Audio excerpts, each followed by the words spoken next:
Welcome back to The Deep Dive, the only show that takes a piece of mundane, terrifying bureaucracy and uses it as the key to unlock a multi-layered investigation involving aristocratic murder, vast corruption networks, and, well, the high cost of living in one of the world's most beautiful and fragile cities. And this dive, it begins with something so simple, a knock on the door. It forces Commissario Brunetti to stop his intellectual escape route, pulling him from the pages of ancient history straight into the cesspool of modern Venetian reality. Right, so our mission today is to follow that bureaucratic paper trail and reveal just how deep the rot goes. And it goes deep. Okay, let's unpack this. We start on a Saturday morning. Brunetti is finally off duty. He's reclining, trying to find some peace. Yeah, some quiet time. And he's engrossed in Xenophon's Anabasis, specifically the 8th chapter. For those who might not know, the Anabasis is this incredible story of a disastrous retreat of 10,000 Greek mercenaries. They're deep inside the Persian Empire, totally cut off. Exactly. They're searching for the fate of their general and ultimately, their own way home. It's just perfect literary foreshadowing, isn't it? I mean, Brunetti is there seeking clarity and order, the fate of this retreating army, only to have his own personal world invaded by a disaster that he can't retreat from. And then the doorbell rings. And that's it. The modern Venetian machine comes crashing right through that historical barrier. So who delivers this modern disaster? It's a man named Franco Rossi. He's from the Ufficio Catasto. The land registry. The land registry, right. And Brunetti, he sizes him up immediately. He sees him as the platonic ideal of the Italian bureaucrat. The cliché. The absolute cliché. A generic blue-gray suit, a dull tie, and he's got this uniform of invisibility, the worn brown leather briefcase. He's engineered to be utterly forgettable. Oh, completely. This colorless presentation, it's key to his identity within the system. These are the cogs, the guys who manage the vast, opaque machinery of government documentation. They're supposed to be background noise. They are. But Rossi, he brings officialdom and danger right into Brunetti's living room. And he hands over the source document of all this trouble, an official letter that is, for all intents and purposes, unreadable. I mean, it's just a wall of text. And you have to remember, Brunetti studied law. He's not some layman, but even he cannot decipher this thing. No. It's just jammed with what he calls impenetrable phrases and all these arcane legal references. Yeah, like statute number 1684B of the Commission of Fine Arts, or section 2784 of Article 127 of the Civil Code. I mean, what does that even mean? Who knows? It's the intentional linguistic fortress of Italian bureaucracy. It is absolutely not designed to communicate the law. It's designed to shield the administrative class from accountability. And to intimidate the average person. Absolutely. It creates this linguistic barrier where only people with specialized knowledge, and this is crucial, connections, can navigate it. The language itself is a form of control. Exactly. It ensures people either give up or, pay someone to translate the officialese. So once that fortress of language is finally breached, Rossi delivers the shock reveal. The thing that strikes right at the heart of Brunetti's domestic life. And it's a big one. He tells him that his apartment, the entire top floor, which was added after the Second World War officially, doesn't exist. Wow. Yeah. No permits, no papers, no final approval. Legally speaking, their family life is just a void. And that revealed, that's really our theme statement for this entire deep dive, isn't it? It is. It's the absolute total disconnect between the recorded reality of the Venetian government and the actual lived reality of its citizens. The whole city is basically built on a foundation of undocumented, unapproved, and then, tolerated illegality. Which brings us right to the second immediate thematic pillar. Corruption and nonsense. The connections. Because Brunetti's wife, Paola, she doesn't panic. Her first thought isn't, let's get a lawyer. No, not at all. Her first thought is, why not just call my father, Count Orazio Felier? That's the Venetian reflex right there. The solution to a legal problem is never legal procedure. It's always patronage. It's connotations, who you know, who you're related to, and who owes your family a favor. And Count Felier represents that deep inherited wealth and power structure that can make these paper problems just disappear. With a single phone call. But Brunetti, who is constantly battling his own moral compass, he refuses. He refuses the easy aristocratic fix. He won't use his powerful father-in-law. No. Instead, he opts to use his own smaller, more morally ambiguous network. Which is fascinating. He decides to lean on a guy named Rollo from the Fine Arts Commission. A man who owes Brunetti for a massive favor. A favor regarding Rollo's son, who is, involved in selling drugs. And this is the immediate tension we see. Brunetti is disgusted by aristocratic immunity, but he recognizes that to function, to actually get anything done, he has to operate within the same system of negotiated debts and favors, So he avoids the corruption of the powerful count. only to engage in the corruption of his professional network. Hmm. It really establishes his character as constantly compromised. He's like a mercenary of integrity, you know, a bit like those soldiers in the Anabasis who had to fight dirty just to survive the retreat. That's a great way to put it. It's a network built on mutual blackmail and moral debt. And it's that very system that sets the stage for murder. Okay, so let's move past the paper trail that started this whole mess and get into the physical evidence, because the brief visit by Rossi to Brunetti's apartment, it provides the single most important detail that proves this was never an accident. This detail is absolutely crucial because it shatters that invisible facade Rossi has. Right. Brunetti, he's just trying to make small talk, compare building materials, and he invites Rossi out onto the terrace. Just to look down, compare the Istrian marble of his floor to the simple rectangles of the apartment below. A totally normal conversational thing to do. And he turns around to find Rossi isn't there. He's frozen. He's standing in the doorway, paralyzed with just absolute visceral terror. He raises his arm, almost involuntarily, as if trying to ward off evil spirits, it says. He can't approach the waist-high railing. He can't even look over it. This is a paralyzing, absolute phobia of heights. Oh, yeah. Brunetti sees it instantly. He sees a man who is meticulously careful, who deals exclusively with plans on paper, indoors. And who is physically terrified of any kind of elevation. The contrast between his really mundane job and this intense, almost primal phobia, it's jarring. And this observation becomes the cornerstone of the entire investigation. So let's fast forward a few months. Rossi finally calls Brunetti at the Questura, the police headquarters. He sounds urgent. Very urgent, like he's about to reveal something enormous, but the call gets cut off before he can say anything of substance. And then soon after that, the news reports Rossi is dead. They claim he fell from scaffolding. Scaffolding attached to an abandoned building in Santa Croce. The circumstances, a meticulous bureaucrat who is terrified of heights, alone on flimsy scaffolding, it just screams fabrication to Brunetti. So he goes straight to the hospital, and here we get this brilliant and infuriating illustration of institutional indifference. Right. The porter doesn't know where Rossi is. No one can find the file. Brunetti has to hunt through multiple wards just to get to the core of what is clearly a medical failure. And the failure is dramatic. He talks to a Dr. Carraro, the emergency physician. And Carraro admits it. He says Rossi suffered significant head injuries from the fall. What? But he sent him immediately to orthopedics. For broken bones. Yes, because both his arms were broken. So the doctor prioritized the obvious, immediate trauma, the arms over the potentially fatal head trauma, simply to clear his ward and pass the buck. It's that institutional goose step of mutual protection and denial, as Brunetti calls it.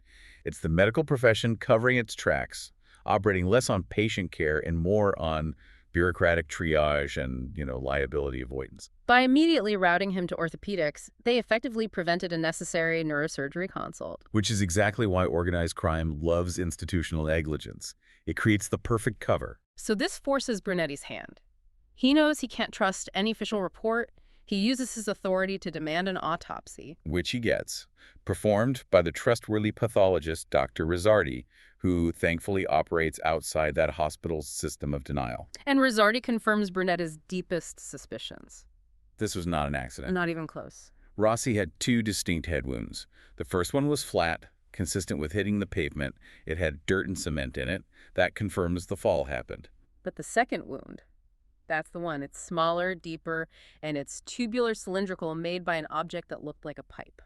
And here's the crucial, absolutely forensic detail. This second wound contained traces of copper. Copper, not the rust and filth you would expect from the exterior scaffolding pipes. Right. So Rossi was struck by a clean, specific, cylindrical copper object before he hit the ground. That detail is forensic gold. The fall itself was estimated at about 10 meters, so second or third floor. Which completely reframes the investigation. Rossi didn't slip. He was bludgeoned and thrown. And the final confirmation of his character comes from his neighbor, a man named Cabrolato. Right, and he just solidifies everything Brunetti already suspected. Cabrolato confirms Brunetti's instincts 100%. Yeah. Rossi was pathologically cautious.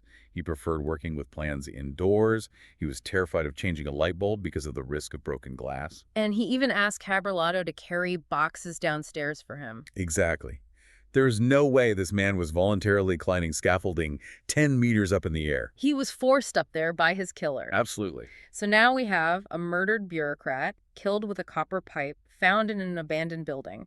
The motive has to be whatever he discovered in the Ufficio Catasto. Something that was worth covering up with extreme violence. So we've established the murder weapon, this cylindrical copper object, and the victim's deep-seated character traits. Now, the real detective work begins. Right, connecting that copper pipe and Rossi's death back to the vast corruption network he must have exposed. And this is where Brunetti demonstrates his own meticulousness, kind of mirroring Rossi himself.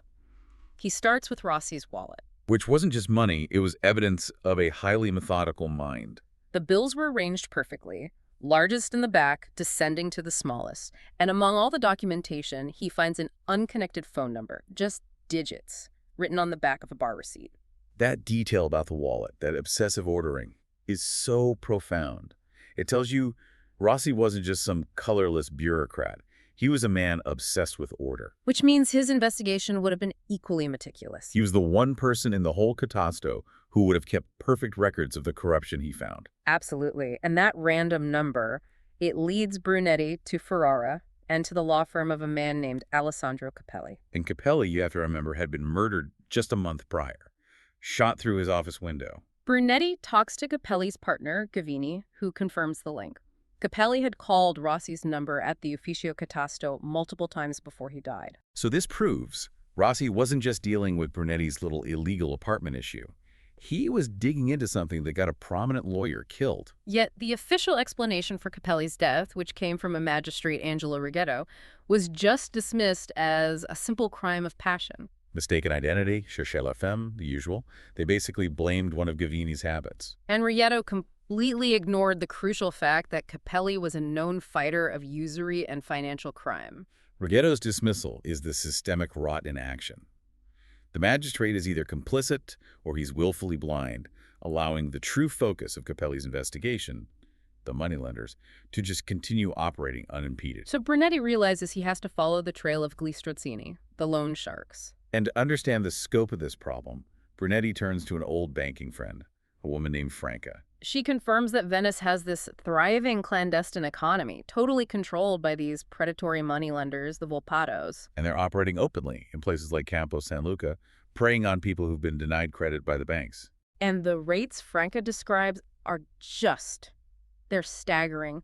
We are not talking about some high-interest loans. No, this is financial slavery. She talks about interest rates between 20 and 50% a month. Which can lead to a potential 600% compound annual interest, or even far, far higher. It's not lending, it's asset stripping. And the way they secure these debts explains the connection back to the Catasto. They don't just rely on interest. No, they force the desperate clients to sign over their houses, their businesses, in front of a notary. It's all cloaked in this veneer of legal paperwork. And Franca explains why they thrive. It's protection. She suggests that bank employees sometimes even direct desperate clients to the Volpatos for a pickback, a percentage of the loan. And an operation this massive, which generates astronomical untaxed wealth and requires physical violence to enforce, it can only run with mafia-level protection. And it likely functions as a perfect mechanism for money laundering. This is where the investigation transforms from a sort of standard police procedural into a deep analytical dive. And it's all thanks to Signorina Elettra. She is the crucial piece of machinery Brunetti needs. The secret weapon. She analyzes the Volpatos' finances and reveals this unexplained wealth that defies all legitimate banking metrics. Elettra finds they have illegally acquired over 40 properties across Venice. And here's the key financial maneuver. They consistently declare suspiciously low purchase prices. Sometimes less than a third of the actual market rate. Which reduces the taxes and fees they have to pay, but it also reveals their ability to just bypass normal market mechanisms. But the true nexus of the corruption, the real heart of it, is revealed when Elettra tracks where the Volpatos sell their property. Because they consistently sell property, often at a substantial loss or at these ridiculously discounted rates. To high-ranking officials, we're talking colonels in the Guardia di Finanza, powerful city councilors, and most damningly, to Engineer Fabrizio del Carlo, the arrogant head of the Ufficio Catasto. And that's the mechanism of bribery right there. The Volpatos launder the dirty money into properties, then they basically give those properties away cheaply to the very officials like Carlo, who have the power to look the other way. Or to actively shield their operation. And Carlo, naturally, has consistently avoided any internal audit. And that explains Rossi's murder. That project Rossi was working on, the seemingly innocuous plan to centralize documents at the Catasto, was, in fact, the final piece of this whole corruption puzzle orchestrated by Carlo. A smokescreen. A perfect smokescreen. The centralization project was just a massive bureaucratic distraction. It was designed to identify, isolate, and then officially lose inconvenient plans. Plans detailing illegal renovations or unauthorized building additions. Like Brunetti's own apartment. So by losing those files, Carlo was selling impunity. Exactly. He was insulating corrupt officials, wealthy property owners, and, most importantly, his partners, the Volpatos, from massive fines and legal consequences. And Rossi, the meticulous keeper of records, stumbled upon the evidence of this systematic fraud while just trying to organize the chaos. And for that, he was struck with a copper pipe and thrown to his death. The Volpatos provide the financial muscle and the forced acquisitions. Carlo provides the legal immunity. Rossi found the evidence trail that exposed them all. Case closed. Almost. Almost. We still need the actual killer, the person who wielded that copper pipe. Brunetti has the why and the who of the organization, but not the who of the execution. And this forces Brunetti to shift his focus, setting a complex trap that requires him to dive into an entirely separate case. A dark detour that leads him directly into the drug network and the tragic fate of a young student. This detour begins with the death of Marco Landi, a 20-year-old architecture student. Heroin overdose. And it's one of those poignant details the sources provide. Brunetti found Marco's technical drawings, and in every single one, the young man had habitually hidden a sketch of two small, contented-looking rabbits. It's a moment of profound sadness, isn't it? It shows the small, vulnerable innocence that addiction had consumed. But the case is also vital because it gives Brunetti leverage over his own superior, Vice Questor Pata. Pata, the perpetually ambitious and nervous superior. He's in immense professional and personal distress. Because his own son, Roberto, a university student, was arrested for selling drugs. So Pata, desperate to keep this quiet, becomes entirely vulnerable to Brunetti. And then Brunetti is approached by Anna Maria Ratti, Marco's terrified friend, who knows who sold the fatal drugs. So Brunetti realizes that the dealer, who is likely this guy Gino Zecchino, might also be the marginalized witness he needs. Yeah. Someone hiding in the shadows of that abandoned building who saw Rossi fall. So Brunetti sets a very sophisticated trap. He doesn't arrest anyone. Instead, he leaks a massive, provocative, and completely fake story to the Venetian newspaper Il Gazzettino. The headline is designed to cause maximum panic. An imminent police arrest, Brunetti claims, will expose the entire Veneto drug network. This isn't about arresting Zecchino. It's about making Zecchino and anyone he might be connected to fear that the police know everything. And if Zecchino saw the murder, the killer might fear that Zecchino will talk under pressure. The bait works brilliantly, but violently. Brunetti returns to that abandoned building with the scaffolding. And he finds not the panic dealer he hoped to interview, but two more bodies. Gino Zecchino himself, the drug addict and dealer, and an unidentified young woman. And both were brutally murdered by massive blows to the head, likely from the same cylindrical object that killed Rossi. This immediately confirms Brunetti's suspicion. Zecchino was the blackmailer. He was hiding in the building, saw Rossi struggle or heard the argument and fall, and followed the killer. And then he tried to shake down the killer for money, which led to his own death and the death of the girl who was simply present. The escalation of violence, it shows the killer is growing desperate and incredibly brutal. And here comes the most crucial development of all, provided by the pathologist Dr. Rosardi during the second set of autopsies.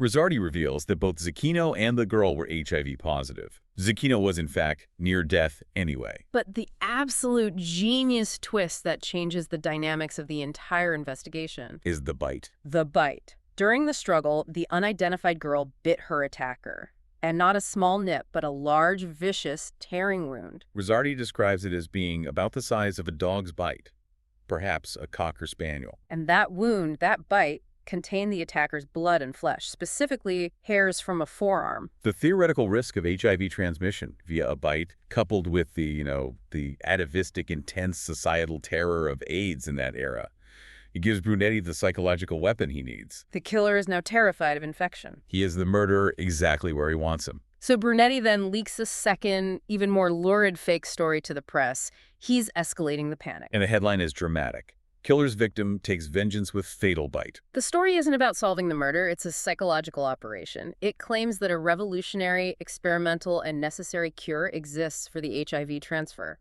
But the killer must seek it out immediately, or face a slow, agonizing death. He's forcing the killer to self-identify by calling the hospital. Brunetti has weaponized fear.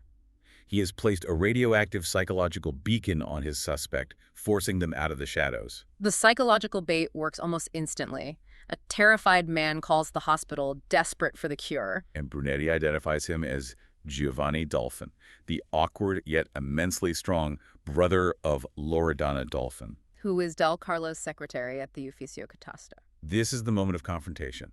Brunetti races to the hospital, and he finds Dr. Carraro, the same negligent emergency doctor who failed to treat Rossi's head injuries months earlier. And Brunetti is now leveraging the very corruption he despises. He forces Carraro to administer a placebo injection to Dolfin.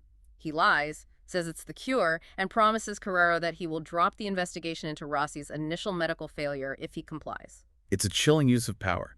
Brunetti has to sink to the level of the system he fights just to achieve his goal. With the panic somewhat contained by the fake injection, Giovanni Dolfin confesses. But here's where the class element becomes terrifyingly clear.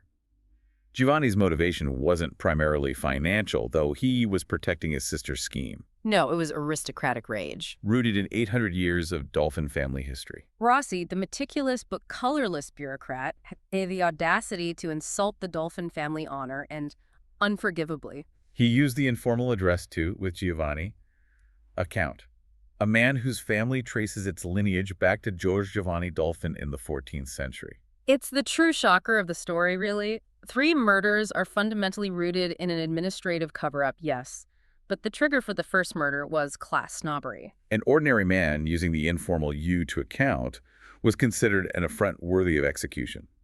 Giovanni, of course, claims the fall was accidental after Rossi backed up during the argument. A clear fabrication to minimize the premeditation. And his confession immediately confirms Loredana's central role.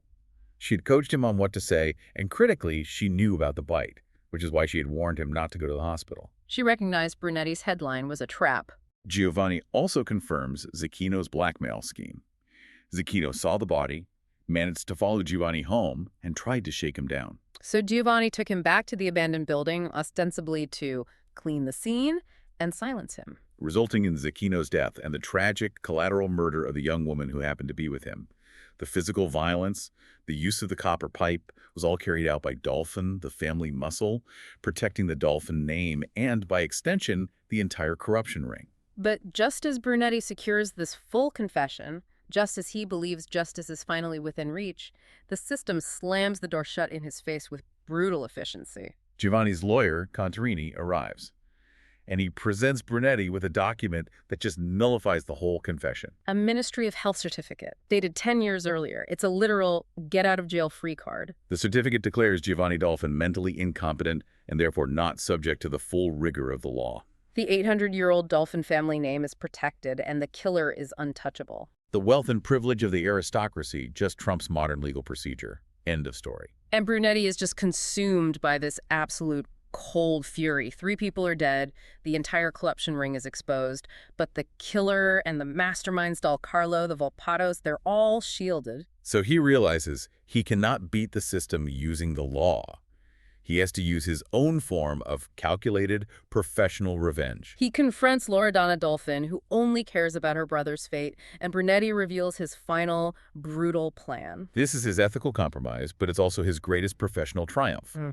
He explains that he has Elettra's meticulous financial records, the hard data detailing Del Carlo's illegal properties, all acquired through the Volpatos usury scheme. He's not going to rely on the Questura or the judiciary. He knows it's compromise. Instead, he is going to hand those records directly to the Guardia di Finanza, the financial police. It's a masterful move. The Guardia di Finanza doesn't care about murder, but they care absolutely about tax evasion, money laundering, and financial fraud. Precisely. Del Carlo is protected from the police, but he's not protected from a full-scale financial audit. And Brunetti knows that when the Guardia di Finanza starts pulling on the threads of the Volpatos' forced acquisitions and Del Carlo's discounted properties, it will trigger an avalanche. of corruption exposure that will utterly destroy Del Carlo professionally and financially. He tells Donna, I will feed him to the wolves. Brunetti walks away having administered this unique, non-legal form of justice, but the cost is immediate. Yet Pata confronts him, believing that the initial drug headline put his son Roberto in danger. The dealers had called Roberto, panicked. And Brunetti denies the report was about Roberto, but Pata's terrified reaction just confirms his son's guilt. So even in Brunetti's partial victory, the destruction of Del Carlo, the deepest forms of corruption remain intact.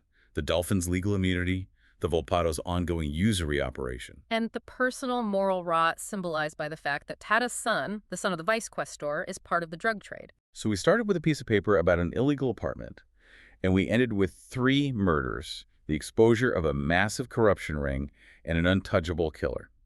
What does this deep dive ultimately tell us about Venice? It demonstrates that the city is a closed loop of systemic rot. I mean, the entire investigation was predicated on this minor bureaucratic inconvenience. Brunetti's apartment status. Right, which, when investigated, acted like a pin, and it just bursts this massive bubble. The seemingly banal land registry was selling legal impunity, protected by aristocratic privilege, and enforced by the brutality of organized moneylenders. It's the constant tension that defines Brunetti's life, isn't it? The tension between absolute law and practical justice. He can never achieve that clean, mirror-like reflection of justice because the glass itself, the Venetian system, is always dirty. Which brings us back to Paola's central, astute analogy about his work. She observed that Brunetti wants to clean mirrors. He seeks clear, absolute, two-dimensional solutions where right is right and wrong is wrong. But his actual work, she noted, is like cleaning windows. Every time he achieves clarity, every time he wipes away one layer of dirt, the light shifts, and he realizes there is still more grime underneath. It reveals new layers of complexity, new angles of corruption, new systems of compromise. The work is endless because the corruption is systemic, not episodic. And the story demonstrates that in Venice, the political, the legal, and the criminal worlds are not separate spheres. They are inextricably intertwined by ancient family names, modern financial crime, and a bureaucratic machine designed to obscure rather than enforce. Large crimes are often perfectly shielded, even when small secrets are impossible to keep. And this leads us to the final, necessary point of reflection, the painful irony that closes the story. Brunetti spent the entire investigation fighting this aristocratic system. He refused to use his powerful father-in-law, Count Failure, precisely because he despised the easy fixes and the complicity that came with them. He sought justice through his own compromised but professional network. Yet the sources reveal that Brunetti received an unexpected gift. A decree of condono edilizio, An amnesty. For his apartment. arranged by his father-in-law, Count Failure, without his knowledge. Brunetti was trying to retreat from the corruption, much like Xenophon's Greeks retreating from the Persian Empire, seeking a clear path home. But the system found him and shielded him anyway. His home, his family's peace, was ultimately secured by the very aristocratic privilege and corruption he spent the entire investigation fighting to expose. Which creates the ultimate moral dilemma for you, the listener, and for Brunetti himself. He successfully destroyed one pillar of corruption in Del Carlo, while simultaneously being protected by another in Fallia. So if the price of professional peace and the stability of his family is silent, passive complicity in the very system he despises. Can anyone, even a dedicated Commissario, truly escape the rot they're trying to fix? That is the complex, dirty window we leave you to clean on your own. Thank you for diving deep with us.